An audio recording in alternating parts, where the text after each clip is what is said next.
దర్శి పురపాలక సంఘం పరిధిలోని గృహాలకు నూతనంగా సాగర్ త్రాగునీటి కుళాయిలు కావలసిన వారు కేవలం 6,500 రూపాయలు చెల్లిస్తే గృహాలకు త్రాగునీటి కుళాయిలు కనెక్షన్ మంజూరు చేయబడుతుందని దర్శి పురపాలక సంఘం ఏఈపీ శ్రీరామ్మూర్తి తెలిపారు. ఇప్పటివరకు దర్శి పురపాలక సంఘంలో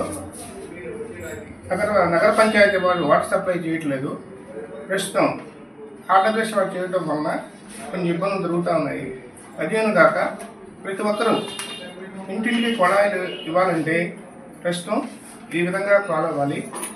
ప్రస్తుతం ఉన్న ఎవరైనా అనేదర్ కనెక్షన్స్ ఉంటే వాళ్ళు ఇమ్మీడియట్గా దర్శి పురపాలక సంఘంలో కలిసి అవి రెగ్యులేట్ చేసుకోవాల్సిందిగా కోరుతున్నాము.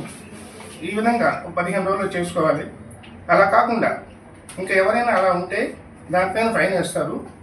అది కాకుండా ఇప్పుడు కొత్తగా తీసుకున్న వాళ్ళకి 2-3 రోజుల్లో ఇవ్వాలంటే వాళ్ళ మటుకు 10,500 కట్టాలి. ఒకవేళ కొద్దిగా జనరల్గా వచ్చే పని అయితే 6,500 కట్టాలి. ఇవి వీలైన తొందరగా చేసుకోవాలి. ఒక 15 రోజుల్లో ఇది కంప్లీట్ చేయాలని కోరుతున్నాం.